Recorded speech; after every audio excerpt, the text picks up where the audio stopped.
kami melihat bukti kasih hari ini Tuhan. Kami bisa merasakan betapa Engkau mengasihi kami Tuhan.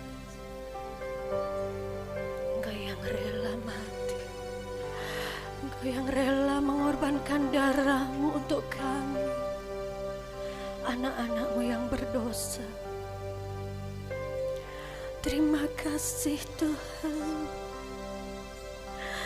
Terima kasih Yesus.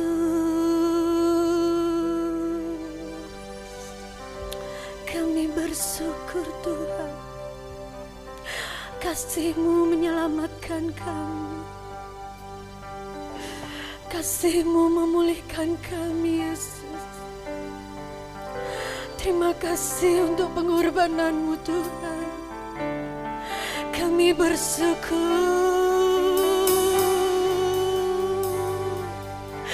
Kami bersyukur Tuhan. Terima kasih. Mari kita siapkan hati kita. Kita memuji Tuhan. Karena sudah begitu besar kasih Tuhan bagi kita semua. Haleluya Yesus.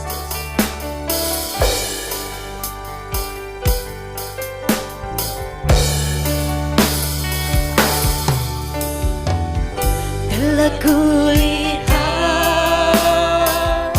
bukti kasih-Mu, Kau menderita gantikanku.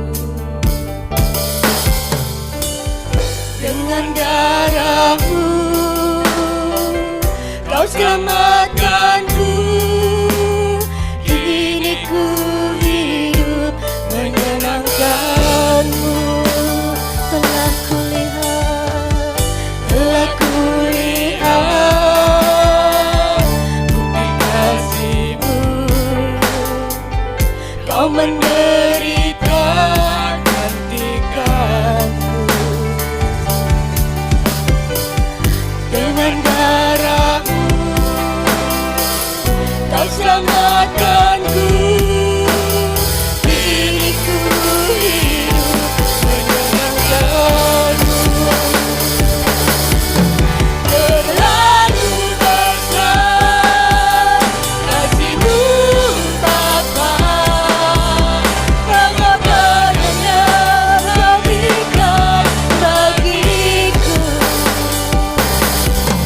Terlalu mahal darah-Mu Yesus, tercurah untuk menebus hidupku. Terlalu besar kasih-Mu Bapa, pengorbanan yang Kau berikan bagiku. Terlalu mahal darah-Mu Yesus, tercurah untuk menebus hidupku. Saya undang semua jemaat untuk bangkit berdiri. Lebih sungguh katakan, telah kulihat bukti kasih-Mu, Kau menderita gantikanku. Amin. Dengan darah-Mu Kau selamatkanku. Kini ku hidup menyenangkan-Mu. Terlalu besar kasih-Mu Bapa, pengorbanan yang Kau berikan bagiku. Terlalu mahal darah-Mu Yesus,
Katakan dengan iman, katakan dengan kesungguhan, katakan dengan kerendahan hatimu bahwa terlalu besar kasih Tuhan bagi kita. Terlalu besar kasih-Mu Bapa, pengorbanan yang Kau berikan bagiku terlalu mahal.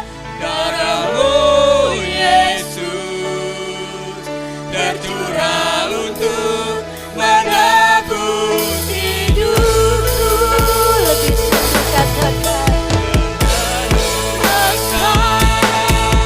kasih-Mu Bapa, pengorbanan yang Kau berikan bagiku saya undang Ibu Gembala maju ke depan untuk berdoa. terlalu mahal. Darah-Mu Yesus tercurah untuk menebus hidupku. Tercurah untuk menebus hidup. Tercurah untuk menebus hidupku. Haleluya. Haleluya Yesus. Terima kasih Tuhan. Terima kasih Yesus. Terima kasih untuk pengorbanan-Mu bagi kami ya Tuhan. Kami boleh memperoleh pengharapan di dalam Engkau. Kami memiliki masa depan ya Tuhan. Karena pengorbanan-Mu di kayu salib bagi kami. Menebus dosa-dosa kami. Kami yang tidak layak untuk datang di hadapan Engkau. Kami yang tidak layak untuk menyembah-Mu. Tuhan menjadikan kami berlayak Tuhan. Bahkan kami boleh memperoleh hidup yang kekal bersama-sama dengan Engkau. Terima kasih Tuhan Yesus. Terima kasih buat pengorbanan-Mu. Terima kasih buat pengampunan-Mu bagi kami. Terima kasih Tuhan. Tidak ada sesuatu yang indah yang kami bawa di hadapan-Mu pada pagi hari ini. Selain kami bersyukur, selain kami memuji, selain kami mengagungkan nama Tuhan. Terima kasih Yesus. Waktu yang indah Tuhan sudah berikan bagi kami. Biar kami umat-umat-Mu bersama-sama mempersembahkan pujian, hormat dan kemuliaan hanya bagi Engkau. Sebagai persembahan kami yang kudus di hadapan-Mu ya Tuhan. Sucikan kami, layakkan kami, kuduskan kami ya Tuhan. Jauhkan kami dari segala pemikiran-pemikiran yang tidak berkenan di hadapan Tuhan. Kiranya sukacita surga, kemerdekaan, kebebasan Tuhan berikan kepada kami pada pagi hari ini. Terima kasih Tuhan Yesus. Umat-umat-Mu yang belum bersama-sama dengan kami, bawa mereka untuk datang di tempat ini. Menikmati hadirat Tuhan, menikmati jamahan kuasa-Mu dalam hidup kami ya Tuhan. Sehingga kami pulang, kami boleh membawa berkat sukacita, berkat kedamaian, berkat ketentraman, berkat kemenangan ya Tuhan. Terima kasih seluruh pelayan-pelayan-Mu yang akan melayani Tuhan, kuduskan. Tuhan berikan hikmat, akal budi. Tuhan berikan satu hati, satu roh dalam melayani pekerjaan-Mu ya Tuhan. Terima kasih Bapa, terima kasih. Kami siap memuji Engkau dan kami percaya Tuhan yang sudah memberikan kemenangan bagi kami dan Engkau yang akan terus memberikan kemenangan bagi kami. Terima kasih Bapa. Di dalam nama Tuhan Yesus kami sudah berdoa. Haleluya. Amin. Haleluya. Salam. Shalom. Salam. Shalom. Haleluya. Semangat pagi ya. Kita datang kepada Tuhan karena hari ini hari yang luar biasa. hari yang begitu indah bagi kita semua karena Tuhan sudah rela mengorbankan tubuhnya, darahnya hanya untuk kita manusia berdosa. Kita percaya di dalam nama Tuhan Yesus itu selalu ada kuasa. Haleluya. Kita semangat memuji Tuhan. Dengan sukacita kita datang di hadirat Tuhan, mempersembahkan yang terbaik hanya untuk Tuhan. Haleluya. Amin. Begitu besar kuasa-Mu Tuhan.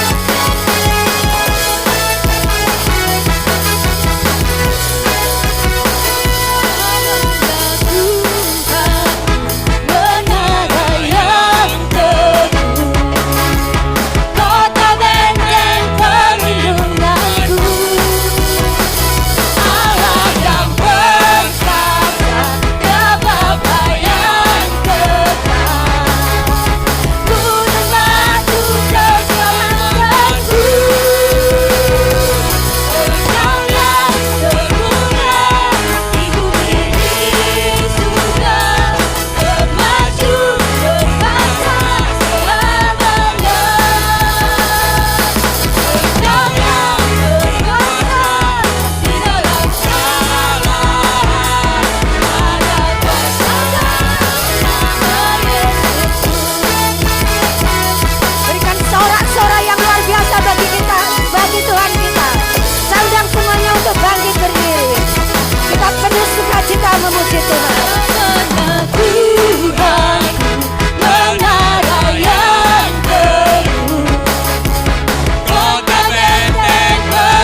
Amin. Tetap semangat memuji Tuhan.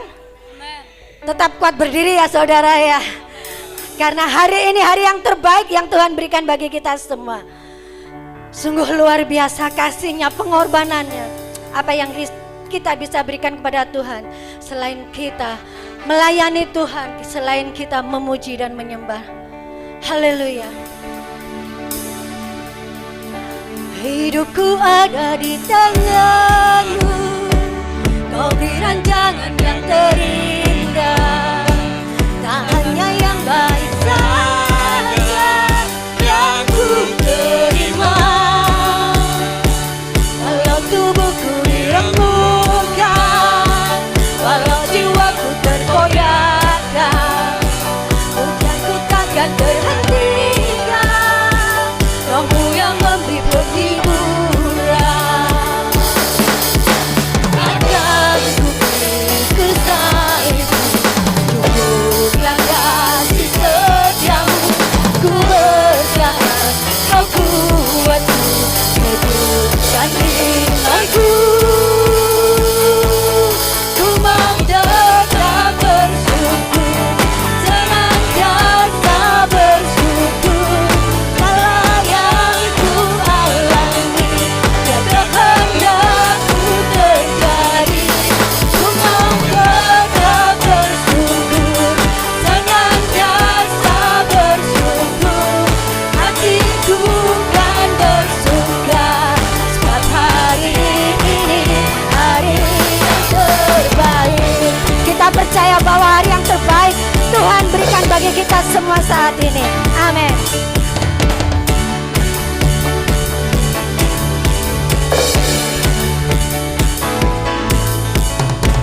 Hidupku ada di tangan-Mu, Kau beri rancangan yang terindah. Tak hanya yang baik saja yang ku terima. Walau tubuhku diremukkan, walau jiwaku koyakkan, hujanku takkan terhentikan. Roh-Mu yang memberi penghiburan. Akan ku beri kesayangan, kasih setiamu. Ku bertahan, Kau kuat, teguhkan imanku. Ku mau tetap bersyukur, senantiasa bersyukur. Segala yang ku alami, biar kehendakmu terjadi. Ku mau tetap bersyukur, senantiasa bersyukur. Hatiku kan percaya, sebab hari ini hari yang terbaik. Mau tetap bersyukur, senantiasa bersyukur. Segala yang ku alami, biar kehendakmu terjadi. Ku mau tetap bersyukur, senantiasa bersyukur. Hatiku kan bersuka, sebab hari ini hari yang terbaik. Sebab hari ini hari yang terbaik. Sebab hari ini hari yang terbaik. Haleluya. Berikan sorak-sorai untuk Tuhan kita. Amin. Saatnya kita akan mendengarkan firman Tuhan.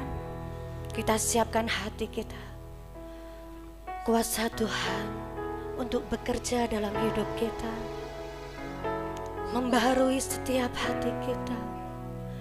Karena hanya nama Yesus, nama yang begitu indah, nama yang begitu luar biasa, nama yang ajaib, nama yang kekal. Terima kasih Tuhan. Haleluya Yesus.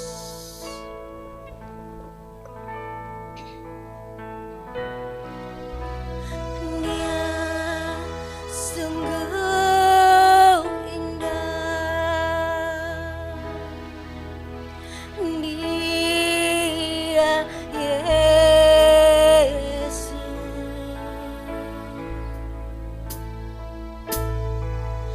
Dia ajaib, Dia mulia, Dia agung.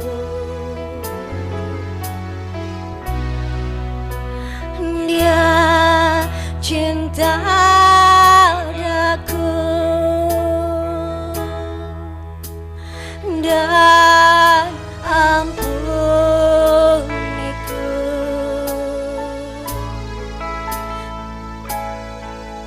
bahkan rela berikan nyawanya untuk selamatkanku. Sambutlah Yesus, tinggikan Yesus, berilah hormat, pujian dan kuasa Yesus Raja.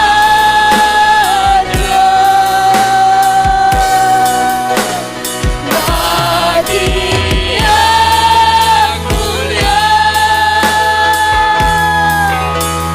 ku angkat tanganku. Kau ku puja, ku cinta, ku sembah. Haleluya. Dia sungguh indah,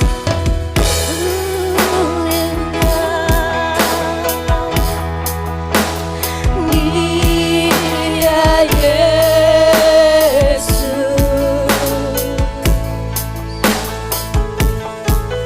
Dia ajaib, Dia mulia, Dia agung. Dia cinta aku,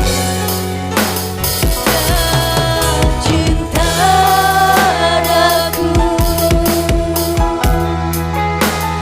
dan ampuniku,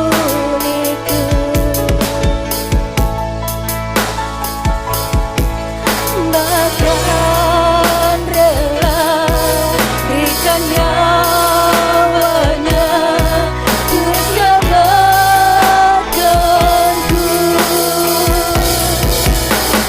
Sambutlah Yesus, tinggikan Yesus,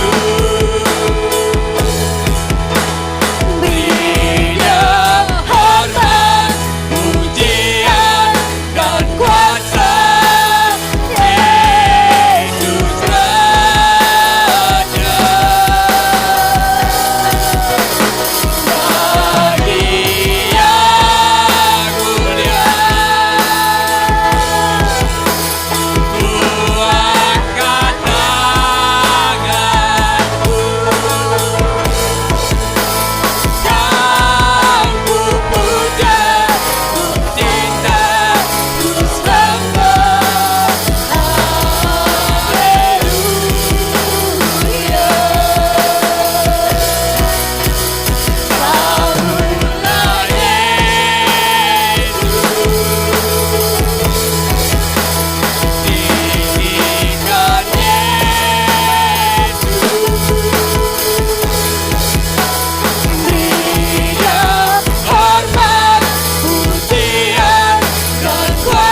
Kau ku puja, kau ku puja, ku cinta, ku sembah.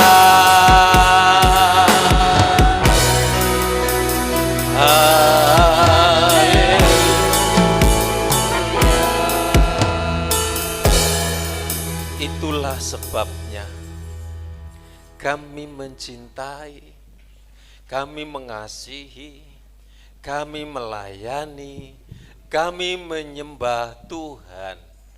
Karena hari ini kami memperingati peristiwa 2000 tahun yang lalu.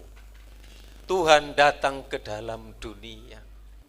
Tujuannya untuk menyelamatkan, rela memberikan putranya yang tunggal, pribadi Tuhan, pribadi Allah.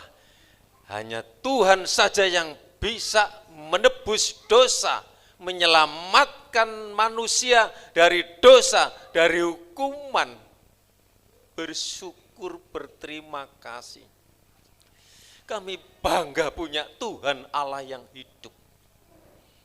Dan nanti pada hari yang ketiga, Engkau bangkit dan membuktikan bahwa Allahku Allah yang hidup, biar kita boleh mengalami kuasa kebangkitan, kematiannya yang sudah membersihkan, menebus dosa kita umat manusia. Berfirmanlah, kami siap mendengarkan firman. Dalam nama Tuhan Yesus yang percaya katakan amin. Puji Tuhan. Kalau saudara hari ini mengucapkan selamat Paskah hari Jumat, tidak salah.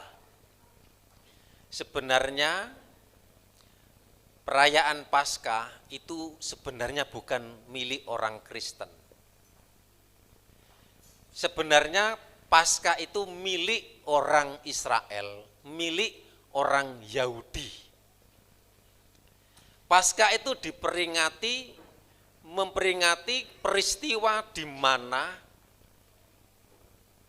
ketika umat Israel ada di tanah perbudakan, menderita, dan kemudian ingin bebas, dan di sana Fir'aun menghalang-halangi, Fir'aun tetap menindas supaya bangsa Israel tetap dalam penindasan. Saudara yang dikasih Tuhan, oleh sebab itu Tuhan menghukum, memberikan tulah, hukuman kepada Mesir, kepada Fir'aun, rakyat dan seluruh yang ada di Mesir. Dan hukuman yang terakhir yaitu tanda darah. Setiap anak sulung, baik ternak, baik manusia, binatang, semua pada saat itu mati.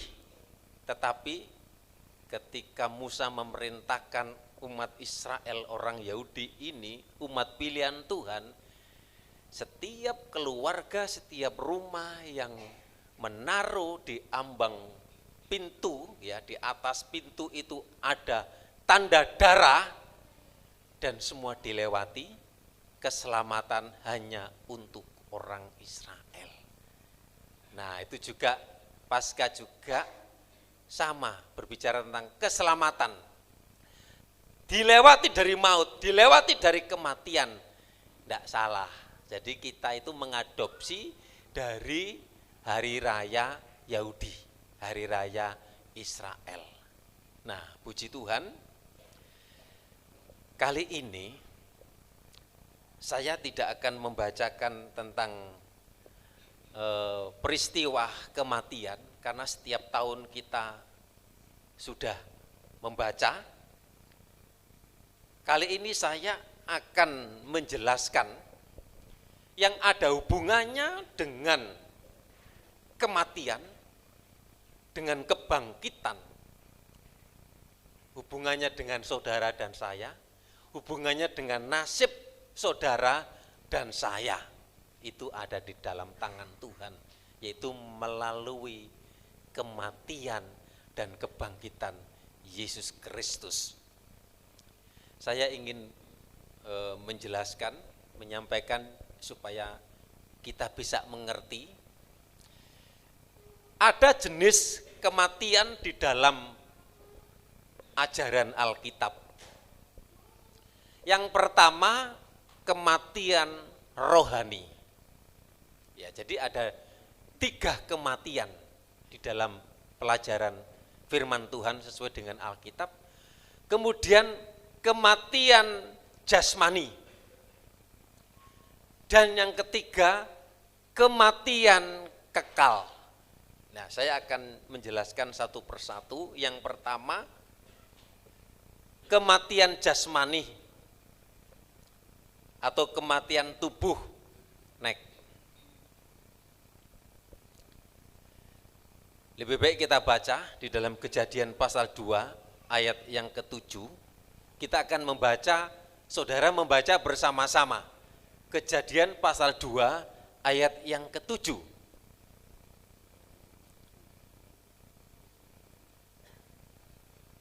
Satu, udah. 2, 3. Ketika itulah Tuhan Allah membentuk manusia itu dari debu tanah dan mengembuskan nafas hidup ke dalam hidungnya. Demikianlah manusia itu menjadi makhluk yang hidup. Yang pertama, ya saya akan menjelaskan satu persatu. Kematian tubuh atau manusia itu terdiri dari tubuh, jiwa, dan roh. Ya, saudara yang dikasih Tuhan, tubuh ini adalah unsur lahiriah manusia, unsur daging yang dapat dilihat, didengar, disentuh, dan diraba. Jadi manusia itu terdiri dari 3, ya, yang sebelumnya trikotomi, yaitu terdiri dari tubuh, jiwa, dan roh. Tuhan membentuk dari debu tanah, jadi manusia itu dibentuk dari debu tanah, dan tanah ini dalam posisi, dalam bentuk tubuh. Ketika Allah mengembuskan roh, kemudian barulah manusia itu menjadi manusia yang hidup. Selama Tuhan belum menghembuskan roh, manusia itu masih patung. Jadi masih tubuh, belum ada kehidupan, belum ada jiwa. Jadi rumusnya adalah tubuh ditambah jiwa, ditambah roh, jadi tubuh, jiwa, dan roh. Setelah dihembuskan nafas oleh Tuhan, kemudian manusia itu ada jiwa, ada kehidupan. Dan kemudian menjadi manusia yang hidup. Next, ya. Saya ulang lagi bahwa tubuh adalah unsur lahiriah manusia, yaitu unsur daging yang dapat dilihat, didengar, disentuh, dan sebagainya. Jadi inilah tubuh saudara. Kemudian jiwa itu terdiri dari 3 bagian. Nanti ada hubungannya dengan keselamatan, ada hubungannya dengan kematian. Terdiri dari 3 bagian, yaitu pertama pikiran. Orang yang memiliki jiwa itu ada hidup. Orang yang memiliki jiwa itu pasti punya pikiran. Kemudian punya emosi, punya perasaan atau emosi, punya kehendak, punya keputusan. Jadi jiwa itu dalam bahasa Alkitab itu nepes atau kehidupan. Jadi kalau kita masih ada tubuh, jiwa, dan roh, ada kehidupan. Masih punya rasa, punya pikiran, punya keinginan. Nah, tapi kalau sudah terpisah di antara tubuh, jiwa, dan roh, kalau sudah terpisah, kalau roh diambil oleh Tuhan, jiwa juga tidak ada, kemudian tubuh gak berfungsi. nggak ada keinginan. Jiwa adalah unsur batinia manusia yang tidak dapat dilihat. Ya, jiwa itu nggak seperti tubuh kelihatan diraba, bisa dilihat. Jiwa manusia itu memiliki beberapa unsur. Ya, di dalam jiwa itu yang saya katakan tadi, ada pikiran, emosi atau perasaan, dan kehendak. Dengan pikirannya manusia dapat berpikir, dengan perasaannya manusia dapat mengasihi, dan dengan kehendaknya manusia dapat memilih. Pikiran, perasaan, dan kehendak, keinginan, kerinduan. Selama kita masih punya tubuh, jiwa, dan roh, berarti kita punya jiwa, punya hidup. Siapa yang tidak punya keinginan? Ya. Kalau di antara tubuh, jiwa, roh ada yang sakit, misalnya sakit jiwa. Nah, kalau sakit jiwa itu wis lain ceritanya, saudara yang dikasih Tuhan. Kemudian yang ketiga, roh. Jadi manusia terdiri dari tubuh, jiwa, dan roh. Nah, saya jelaskan. Roh manusia, kita buka dalam Kejadian pasal 2 ayat yang 7, kita ulang lagi. Roh manusia adalah bagian dari manusia yang tidak memiliki wujud fisik yang namanya roh. Itu loh manusia, makhluk yang paling mulia. Ada tubuh, ada jiwa, ada roh. Alkitab mengatakan bahwa roh manusia adalah nafas dari Allah yang Maha Kuasa dan dihembuskan kepada manusia pada awal penciptaan. Kejadian 2 ayat yang ke-7, ketika itulah Tuhan Allah membentuk manusia itu dari debu tanah dan mengebuskan nafas hidup ke dalam hidungnya, demikianlah manusia itu menjadi makhluk yang hidup. Ya, luar biasa, kita ini makhluk yang paling mulia, makhluk yang paling istimewa di antara ciptaan yang lain. Roh Allah adalah nafas yang dihembuskan oleh Allah ke dalam manusia, dan nanti roh kita kan tubuh, jiwa, dan roh. Yang memberi roh itu Allah sendiri, memberi kehidupan Allah sendiri. Nanti ketika rohnya diambil oleh Tuhan, kapan diambil oleh Tuhan? Tunggu waktu dan gilirannya. Manusia ditentukan, dibatasi 70 tahun, 80 kalau kuat 100 tahun. Gak ada yang kuat sampai 100 tahun di zaman sekarang. Jadi roh adalah sifat alami manusia yang imaterial, yang memungkinkan manusia untuk berkomunikasi dengan Allah yang juga adalah roh. Allah roh dan kita ada roh, dan roh itu bertemu, kita berkomunikasi. Jadi yang menyembah, kita bisa menyembah itu roh kita. Jadi roh manusia itu berfungsi untuk apa? Yang pertama, Allah menyampaikan pesan atau iluminasi, bukan ilham ya. Tuhan menyampaikan pesan-pesannya, isi hatinya di dalam roh, bukan di dalam jiwa atau pikiran dan perasaan. Tapi roh bisa, Tuhan itu kita bisa berkomunikasi dengan Tuhan lewat roh. Nah, dan roh itu adalah tempat kita untuk beribadah, dan kita beribadah ini roh kita dipergunakan untuk berkomunikasi, untuk menyembah Tuhan, berhubungan dengan Tuhan. Kan manusia ada tubuh, jiwa, dan roh. Kemudian roh itu ada di dalam hati nurani. Ya. Roh itu berfungsi sebagai hati nurani. Untuk apa? Untuk memberitahukan apa yang kita buat itu benar atau salah.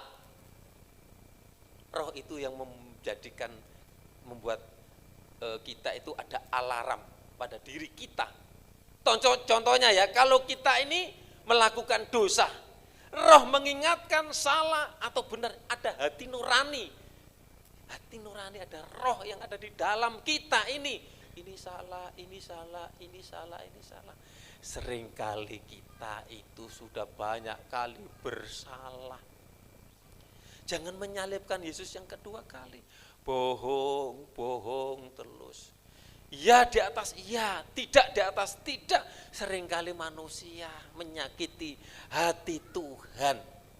Itulah sebabnya sembah Dia dalam roh dan kebenaran. Saya mau jelaskan tentang kematian rohani.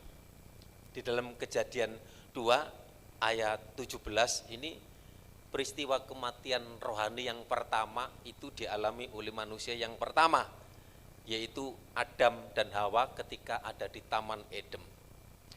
Jadi peristiwa dalam Taman Eden ini menciptakan, ya, Tuhan menciptakan Taman Eden, memberikan semua kebebasan untuk manusia, untuk memilih, untuk makan semua yang ada di dalam taman itu. Di dalam kitab Kejadian pasal 17, tetapi buah, sebelumnya ayat 16 coba dibaca. Lalu Tuhan Allah memberi perintah ini kepada manusia, semua pohon dalam taman ini boleh kau makan buahnya dengan bebas. Next.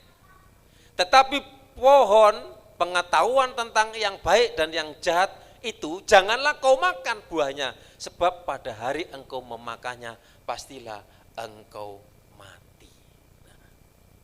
Alkitab menyatakan dosa ketika manusia melanggar hukum, melanggar perintah Tuhan, semuanya boleh kamu makan. Dan dosa itu menghasilkan kematian.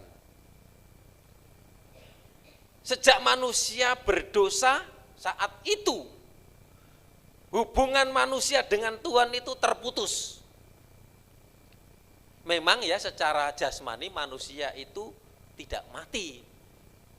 Ketika manusia ini namanya mati rohani, yang mati itu rohani, hubungan dengan Tuhan terputus. Ya. Setelah Adam berdosa, memakan buah pengetahuan jahat dan baik, dan pada akhirnya manusia mengalami kematian rohani. Kematian rohani ini sebenarnya yang paling berbahaya daripada kematian jasmani. Kematian rohani itu ada hubungan dengan kehidupan kekekalan, dengan surga. Berbeda dengan kematian yang saudara takuti, manusia takut tentang mati. Ini saudara masalah tubuh yang nanti kembali kepada tanah. Kematian rohani artinya manusia tidak berfungsi lagi. Roh manusia tidak berfungsi lagi. Artinya manusia itu tidak ada manfaatnya, tidak ada artinya.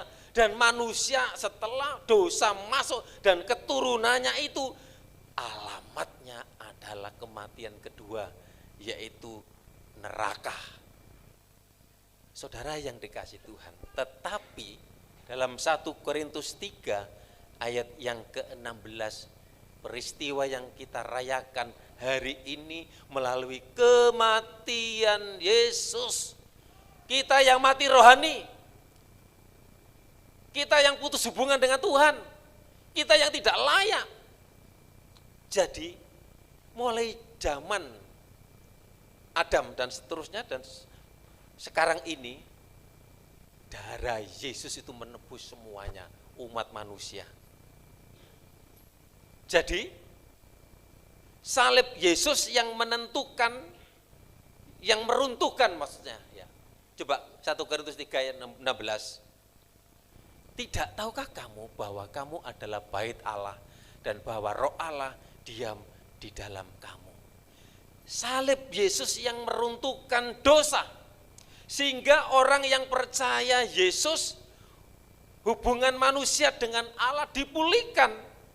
Rohnya dihidupkan kembali oleh Allah. Inilah yang namanya kelahiran atau hidup kembali. Nah, saudara nanti saya jelaskan.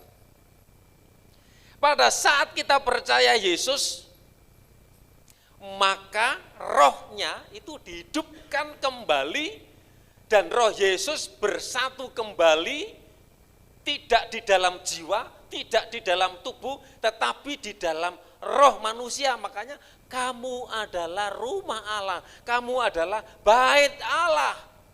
Roma 8 ayat yang 16.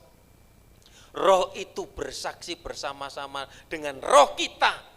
Jadi ada roh Allah, roh R besar, dan roh kita R kecil, roh manusia.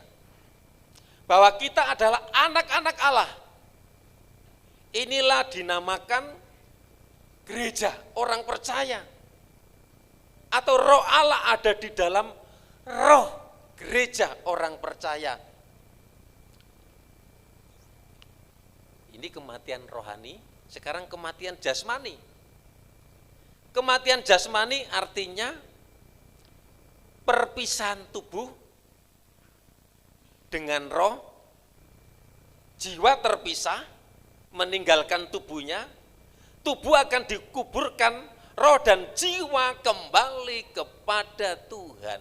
Jadi, kan roh itu yang mengembuskan siapa? Tuhan. Dan roh manusia itu ketika mati kan berpisah.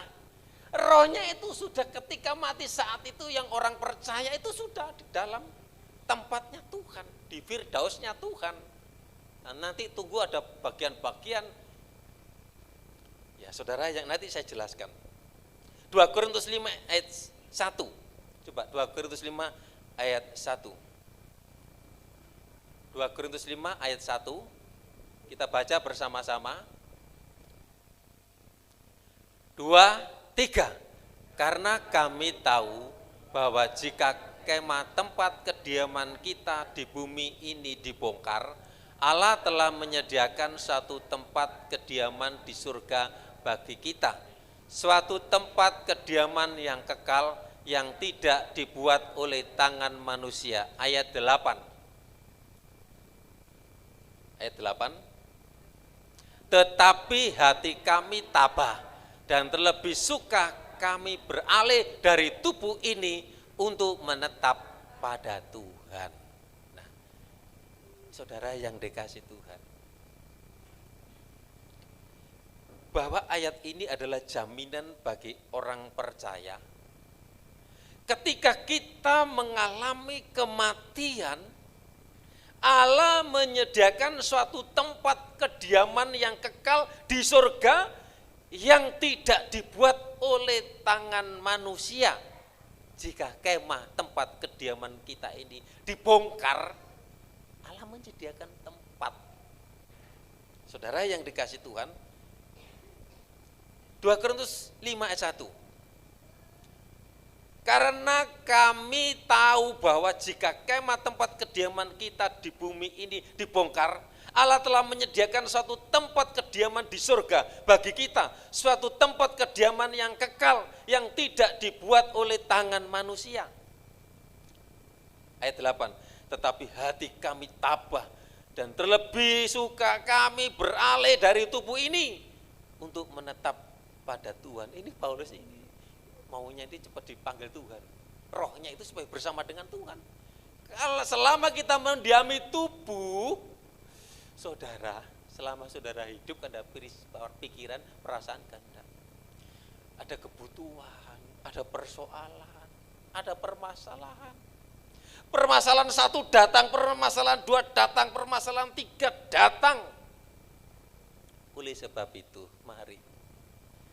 Ada pujian yang mengatakan, kalau kita ada Yesus semuanya itu akan beres.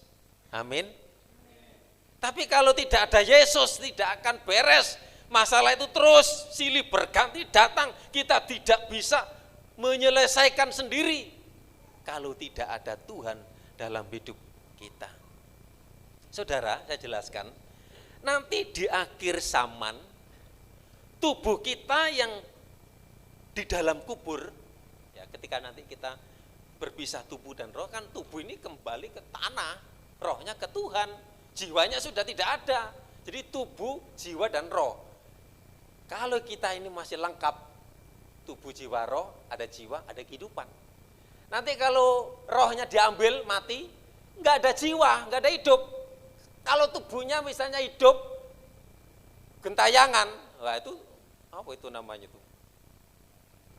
Sudah nggak ada kehidupan, apa namanya itu? Jerangkrong, apa tuh?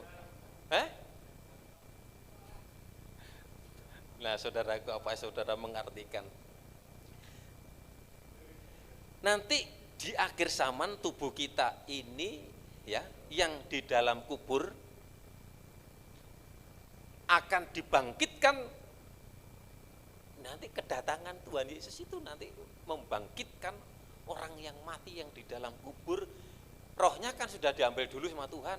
Nanti ketika Tuhan datang, tubuh itu akan kembali kepada rohnya yang daripada Tuhan.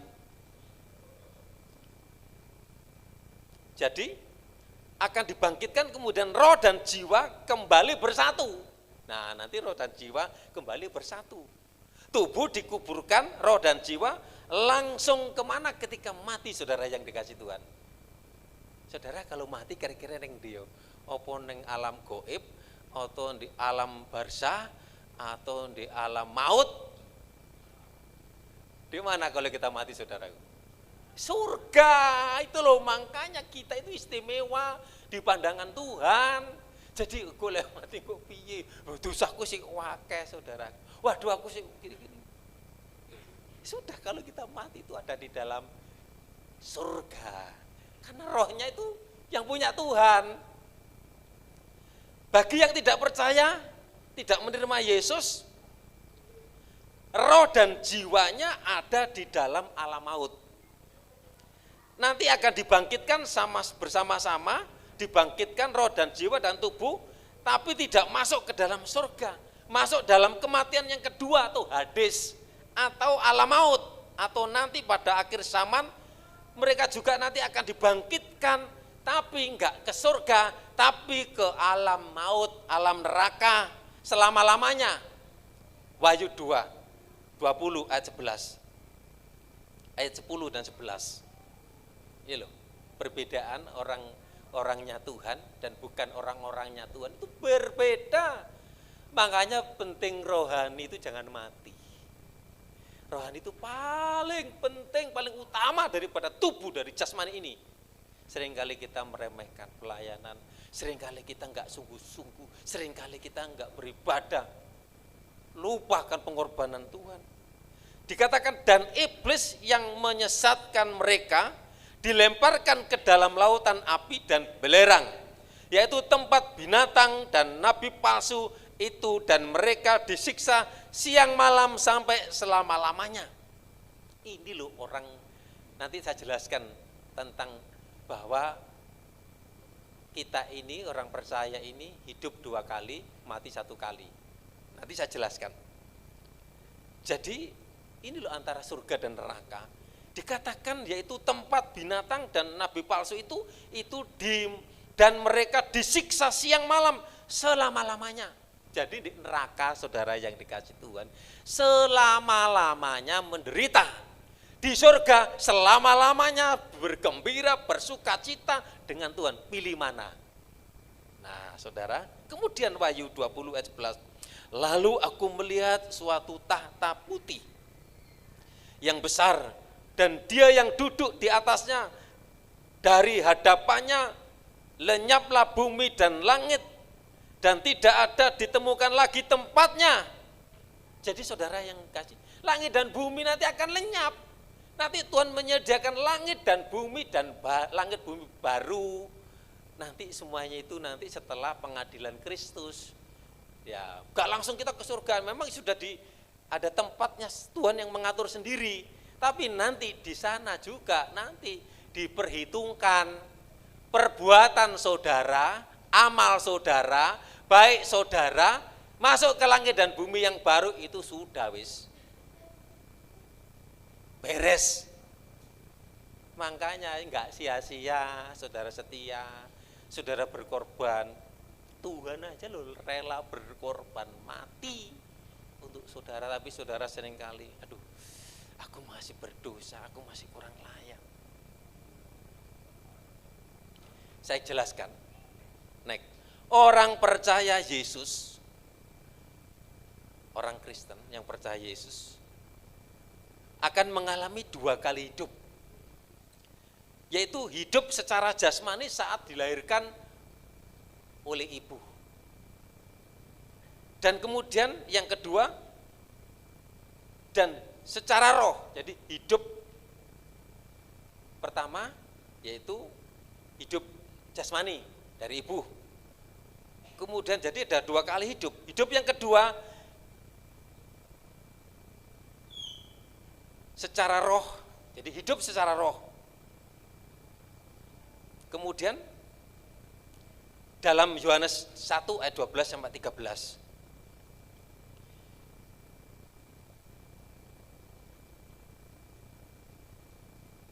Coba dibaca dalam Yohanes 1 ayat 12 13.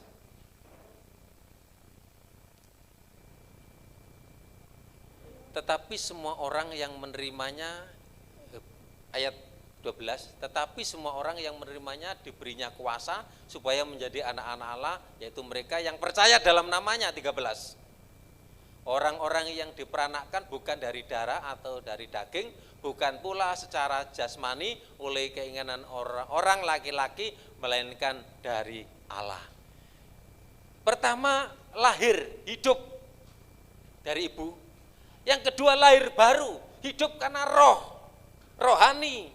Jadi di sini ada diindikasikan bahwa lahir kembali itu juga berarti menjadi anak-anak Allah. Melalui apa? Melalui iman kepada Yesus Kristus. Secara logika muncul pertanyaan, mengapa seorang perlu dilahirkan kembali? Nah, Nikodemus bingung. Loh, mosok lahir kok dilebokne meneh? Piye? Yang dimaksud adalah lahir secara roh, lahir baru, lahir secara rohani. Jadi lahir 2 kali. Berbeda. Bagi orang yang tidak percaya Yesus, yang lahirnya hanya 1 kali, hidupnya 1 kali, enggak hidup 2 kali, enggak lahir 2 kali, enggak ada lahir baru. Perhatikan. Bagi yang tidak percaya Yesus, dia mengalami 1 kali hidup. Terus yang saya jelaskan tadi, kalau yang lahir 2 kali, hidup 2 kali, hidup jasmani, lahir roh, hidup roh, kemudian mati hanya 1 kali. Nah, mati 1 kali. Maksudnya mati secara jasmani, tapi habis itu kembali ke surga, kan rohnya kepada Tuhan. Tapi yang tidak percaya Tuhan, tidak menerima Yesus dan Juru Selamat, hidup 1 kali, tidak mengalami lahir baru, lahir roh, lahir kembali, dan kemudian mengalami mati 2 kali, mati jasmani dan mati rohani. Nah, saudara, ini bukan berhubungan dengan baik, perbuatan baik dan jahat, tapi keputusan Tuhan. Mati jasmani, mati rohani itu ada mati yang kedua kali itu adalah neraka, hidup kekal selama-lamanya. Oleh sebab itu, percayalah ya kepada Tuhan Yesus, satu-satunya Juru Selamat yang menebus dosa kita. Ya. Tidak ada juru selamat yang lain. Karena dia sudah berkorban, dia sudah datang, dia Allah. Hanya mengandalkan Yesus saja, kita tidak boleh mengandalkan yang lain. Karena hanya darah Yesus yang menebus dosa saudara dan saya. Saya jelaskan apa maksud percaya. Percaya artinya beda ya dengan tahu. Semua orang Kristen tahu Yesus, tapi belum tentu percaya. Percaya artinya tahu siapa Yesus, bahwa Yesus adalah Tuhan yang menciptakan langit dan bumi, dan dia sudah datang menjadi manusia. Tuhan, dia datang menjadi manusia untuk mati disalibkan, dikubur, dan dibangkitkan pada hari yang ketiga, dan akan datang kembali. Kalau kita enggak percaya kepada ini, kematian kebangkitan Yesus, jangan mimpi kita masuk surga. percaya Yesus Kristus, bahwa Dia yang telah membayar hukuman dosa kita ketika Dia mati di kayu salib. Arti dari lahir kembali secara rohani dalam 2 Korintus 5 ayat 17 ditegaskan, siapa yang ada di dalam Kristus adalah ciptaan baru ketika kita lahir secara roh. Kalau kita masih lahir secara jasmani, belum lahir roh, kita nanti akan mengalami kematian 2 kali. Mati jasmani, mati rohani, mati kehidupan kekal. Kalau kita mengalami hidup, kemudian hidup kembali, itu lahir baru, 2 kali hidup, kita hanya mengalami mati 1 kali, hanya waktu perpisahan tubuh saja, dan rohnya kembali kepada Tuhan. Tidak ada satupun perilaku yang hidup yang bisa menghapus dosa. Mungkin kita rajin beribadah, mungkin kita melakukan penyembahan tiap hari Minggu, kita pelayanan, membantu dana, pelayanan gereja, semua itu tidak bisa menghapus, membayar dosa saudara dan saya. Satu-satunya jalan hanya salib, pengorbanan darah Yesus. Oleh sebab itu satu-satunya hanya percaya dan menerima Yesus sebagai Tuhan dan Juru Selamat. Itulah sebabnya kita perlu saksikan. Kasihan bagi mereka yang belum menerima Yesus. Nanti akan mengalami kematian 2 kali. Mungkin merasa mereka bangga, wah aku merasa benar. Saudara yang dikasih Tuhan, kita ini orang yang dibenarkan Tuhan. Rasul Paulus dalam Efesus 2 ayat 1 mengatakan, kamu dahulu sudah mati karena pelanggaran-pelanggaran dan dosa-dosamu. Kepada jemaat Roma juga dikatakan di dalam Roma 3 ayat 23, ia menuliskan, karena semua orang telah berbuat dosa dan telah kehilangan kemuliaan Allah. Jadi orang perlu dilahirkan kembali. Orang perlu hidup baru, diperbarui, bukan yang lama. Supaya dosa-dosa mereka diampuni dan bisa terkoneksi kembali dengan Allah, kemudian roh kita dihidupkan kembali. Jadi kita tidak terpusat, kita enggak terputus. Justru karya salib ini menyambung komunikasi, roh kita bertemu dengan roh Tuhan, kita menyembah di dalam roh dan kebenaran. 1 Petrus 2 ayat 24. Ia sendiri telah memikul dosa kita di dalam tubuhnya di kayu salib, supaya kita yang telah mati terhadap dosa hidup untuk kebenaran. Oleh bilur-bilurnya kamu telah disembuhkan. Di dalam Efesus 2 ayat 8-9, bagaimana hal itu dapat terjadi? Menjelaskan, sebab karena kasih karunia kamu diselamatkan oleh iman. Itu bukan hasil usahamu, tetapi pemberian Allah. Itu bukan hasil pekerjaanmu. Sebab karena kasih karunia, Tuhan rela mati, rela disalib. Tetapi saudaraku, dia tidak mati, tapi dia bangkit, membuktikan dia Allah yang hidup. Oleh sebab itu jangan ada orang yang memegahkan diri. Ketika orang diselamatkan, ia dilahirkan kembali, diperbarui secara rohani, dan sekarang ia juga menjadi anak Allah karena sudah dilahirkan kembali. Jadi saudara yang dikasih Tuhan, bersyukurlah, banggalah kalau kita menerima, percaya Yesus dan kita lahir baru, lahir secara roh. Kita nanti mengalami mati 1 kali saja, enggak 2 kali. Nah, saudara yang dikasih Tuhan, kenapa saya menjelaskan tentang kematian? Supaya hidup saudara ingat akan kasih Tuhan. Tuhan yang terlebih dahulu mengasihi, Tuhan terlebih dahulu melayani. Rela dia datang ke dunia hanya untuk kita orang berdosa supaya kita diselamatkan. Nah, kalau kita sudah diselamatkan oleh Tuhan, apakah kita masih bohong? Apakah kita masih berdosa? Apakah kita masih melakukan hal-hal yang tidak baik?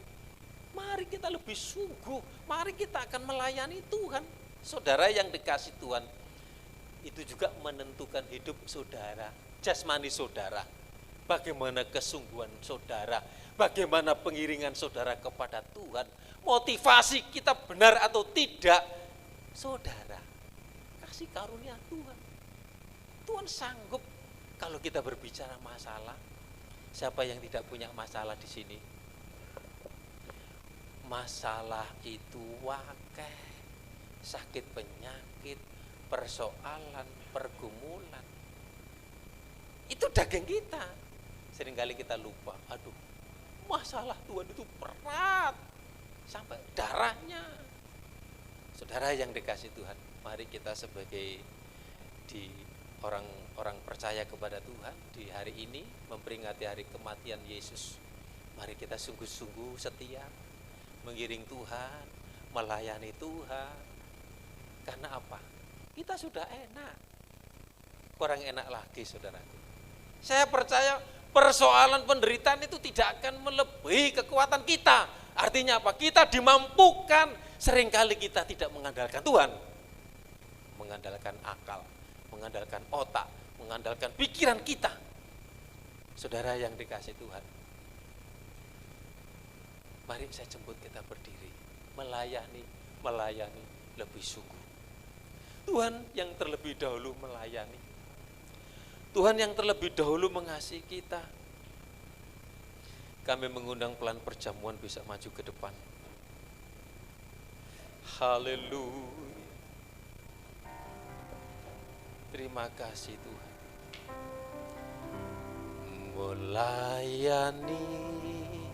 Melayani lebih sungguh. Mari melayani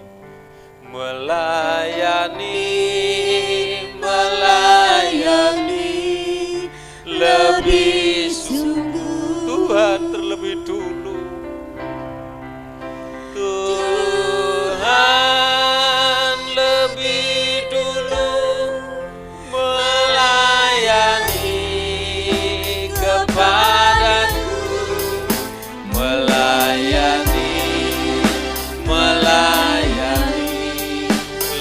dengan sungguh-sungguh melayani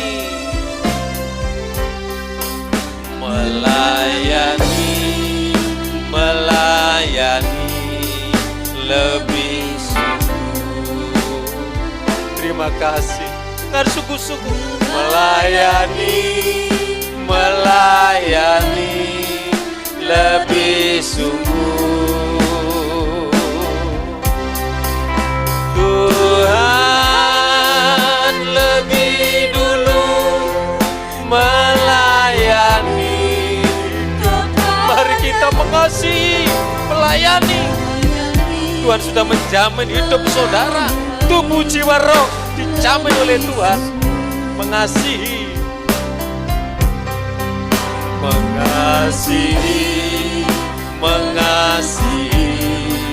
lebih sungguh. Mengasihi lebih sungguh. Tuhan lebih dulu mengasihi kepadaku, mengasihi. Kita sembah Tuhan.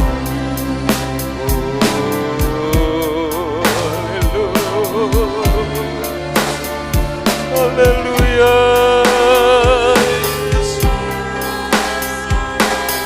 Haleluya. Ingat darah Yesus, ingat salib Yesus. Apakah saudara sudah mengasihi sungguh-sungguh, melayani sungguh-sungguh. Tuhan sudah melayani, Tuhan sudah selamatkan, sudah menjamin hidup saudara. Bukan hanya di dunia ini saja, di surga dan di dunia ini Tuhan menjamin. Persoalan apa, pergumulan apa yang saudara hadapi, percayalah, berjalanlah bersama dengan Tuhan. Hidup dipimpin Tuhan, layak berkenan. Mari kita mengaku. Seringkali kita tidak sadar, kita berdosa di hadapan Tuhan. Kalau kita berbicara dosa luas, ada perbuatan-perbuatan yang kurang berkenan.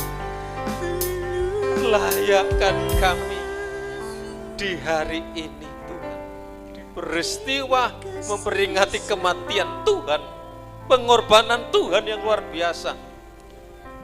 Mari kita menghargai karya salib dengan hidup berkenan, hidup mengasihi, hidup melayani lebih sungguh lagi. Kami siap untuk dilayani, menikmati perjamuan kudus. Urapi kami semua, lawat kami semua. Ada gairah, ada semangat kuat dalam menghadapi pergumulan yang ada.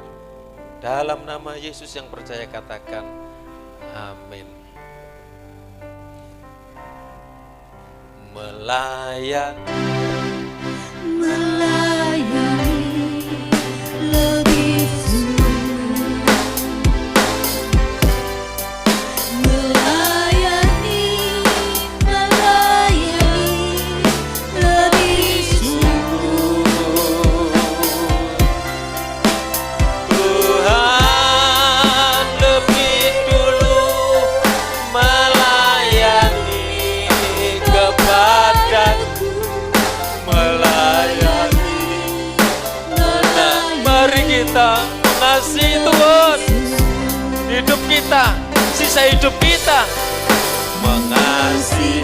Apakah kita sudah mengasihi Tuhan? Apakah kita sudah melayani Tuhan? Mari kita lakukan selama kita hidup. Mengasihi yang sudah dilayani, kita berdiri lebih sungguh.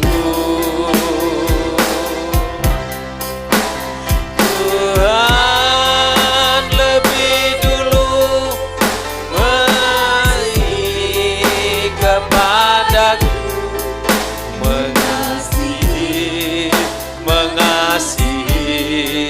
lebih mengasihi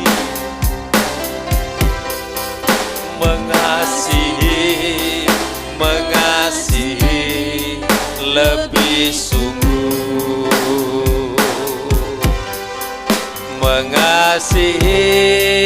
Mengasihi lebih sungguh. Tuhan lebih dulu mengasihi kepadaku, mengasihi lebih sungguh. Tuhan lebih dulu mengasihi kepadaku, mengasihi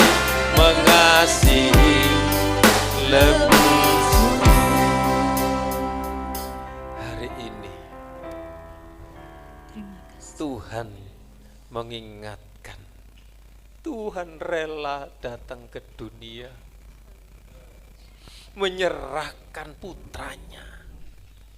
Dia pribadi Allah yang hidup. Allah kita adalah satu.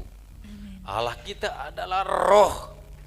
Itulah sebabnya dia bangkit dan kembali ke surga.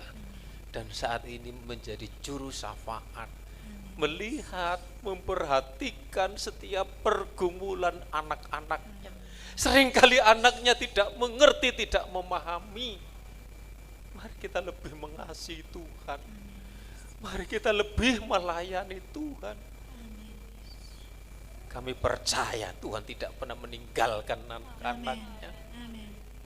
Yang lemah dikuatkan, yang mengalami kekurangan dicukupkan, jalan buntu dibukakan jalan, sakit pegang tubuh saudara yang sakit dalam nama Tuhan Yesus. Oleh kuasa bilurmu saat ini kami mengalami kesembuhan. Kuasamu masih berlaku, kuasamu masih ada, karena Engkau Allah yang hidup. Keluarga kami, rumah tangga anak kami dipelihara oleh Tuhan. Kita siapkan. Dan ketika mereka sedang makan, Yesus mengambil roti, mengucap berkat, memecah-mecahkannya, lalu memberikannya kepada murid-muridnya dan berkata, ambillah, makanlah, inilah tubuhku. Dalam nama Tuhan Yesus kami bersekutu dalam tubuhmu, supaya Yesus ada dalam hidup kami. Dalam nama Tuhan Yesus, silakan menikmati. Kita mengangkat cawan. Haleluya. Yesus, terima kasih. Engkau memilih kami. Engkau menyayangi kami. Engkau menjamin, memberi harapan kami. Masalah rohani, masalah yang utama, yang penting. Mari, jangan sampai mati rohani. Sesudah itu ia mengambil cawan, mengucap syukur, lalu memberikannya kepada mereka dan berkata, minumlah kamu semua dari cawan ini, sebab inilah darahku, darah perjanjian yang ditumpahkan bagi banyak orang untuk pengampunan dosa. Dosa kamu sudah dicucikan, kami sudah dilayakkan. Jangan kami berbuat dosa, supaya kami berlayak. Ampuni kami, layakkan kami. Kuasa Tuhan, mujizat Tuhan, kuasa kebangkitan kami alami dalam hidup kami. Dalam nama Tuhan Yesus, silakan menikmati. Terima kasih buat tubuh, terima kasih buat darah, terima kasih buat pengorbananmu. Dalam nama Tuhan Yesus yang percaya, katakan amin.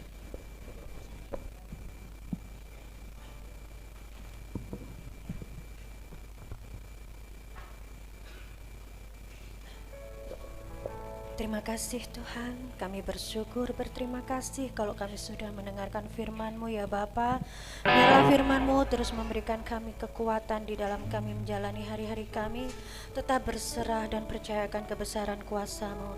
Dan sebentar Tuhan, kami akan memberikan korban persembahan, seberapa yang bisa kami berikan, itu tulus dari hati kami dan itu untuk menyenangkan hati Tuhan dan supaya berkenan di hadapan-Mu ya Bapa.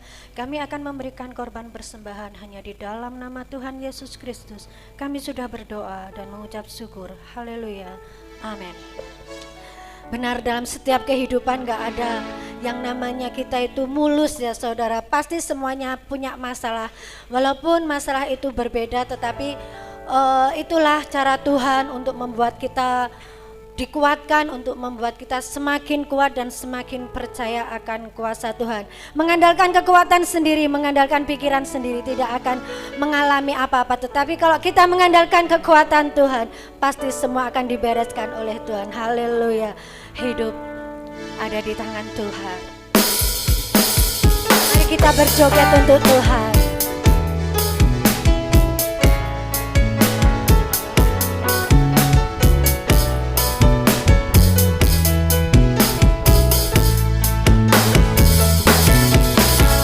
Ini memang banyak masalah, terkadang datangnya silih berganti. Jangan takut, janganlah gentar, bersama Yesus kita hadapi.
nama Tuhan Yesus, segala masalah, segala pergumulan pasti dibereskan oleh Tuhan. Haleluya.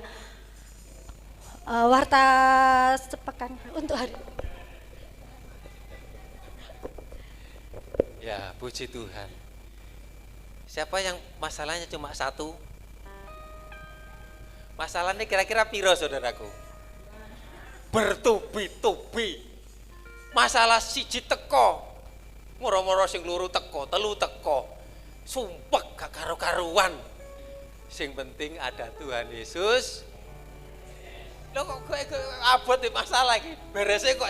Sing penting ada Tuhan Yesus. Aduh, berarti nek sing kurang beres iki. Berarti mari kita minta Tuhan Yesus hadir dalam hidupku, hadir dalam rumah tanggaku, beres kabeh. Amin. Aku pengen dengar beresnya buanter. 1, 2, 3. Lah, setan hilang, masalah hilang. Tapi lek masalah hilang malah bahaya, saudaraku. Kalau gak ada masalah malah repot, saudaraku. Ya, puji Tuhan. Nanti tidak ada doa ya. Ya. Terus untuk besok Minggu kita akan ibadah memperingati kebangkitan Yesus. Kita akan perjamuan kasih dan kami mohon nanti antara Bu Nani sama Risma Angga ya, yang BL antara 2 orang, antara Bu Nani sama Risma, nanti mana yang siap, pokoknya 3 itu nanti. Bu Nani siap ya, antara BL dan Singer ya, menggantikan Pesa bisa ibadah Minggu, cuma ada pelayanan.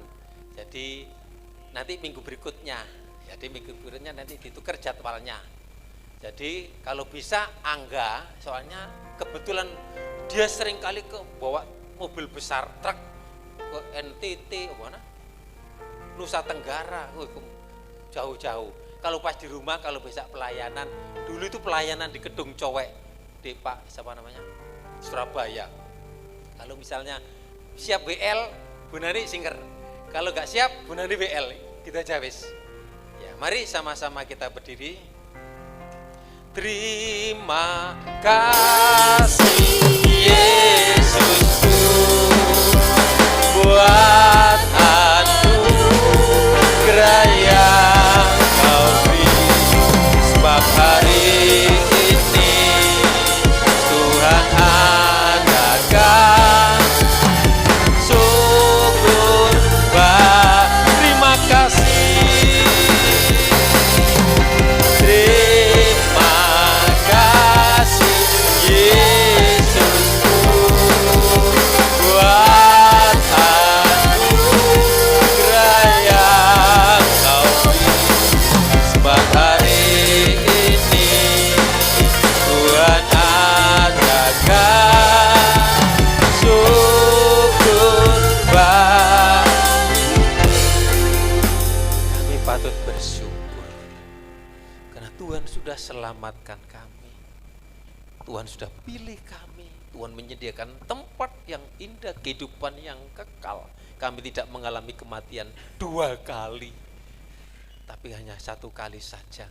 Karena kami akan beralih di dalam kehidupan kami di tempat yang Tuhan sediakan, surga yang mulia bersama dengan Tuhan. Oleh sebabnya kami selama hidup, kami lebih sungguh, lebih setia, lebih layak di hadapan Tuhan. Kami percaya setiap kami semua yang hadir dilawat, diberkati oleh Tuhan. Yang lemah dikuatkan, yang sakit dijamah, disembuhkan dalam nama Yesus. Berkati keluarga, rumah tangga, pekerjaan, korban persembahan milik Tuhan yang dipersembahkan. Tuhan bukakan pintu berkat dari surga dengan caramu yang luar biasa. Mencukupi kebutuhan umat-umatmu, anak-anakmu yang sekolah menghadapi ulangan, beri kepandaian, kepintaran, beri masa depan, biaya hidupnya dicukupkan oleh Tuhan. Berkati yang pelayanan pada hari ini, pakai lebih sungguh lagi untuk kemuliaan nama Tuhan. Terima kasih Tuhan, terima kasih. Kami besok Sabtu, Minggu kami akan ibadah Paskah, perjamuan kasih di tempat ini. Kiranya umatmu semua berhimpun berkumpul di tempat ini memuliakan nama Tuhan. Kita akan pulang, terima berkat anugerah dari Allah Bapa, cinta kasih sayang dari Tuhan Yesus, persekutuan, perlindungan, kuat kuasa Roh Kudus menyertai kita sampai selamanya. Dalam berkat nama Tuhan Yesus, yang percaya katakan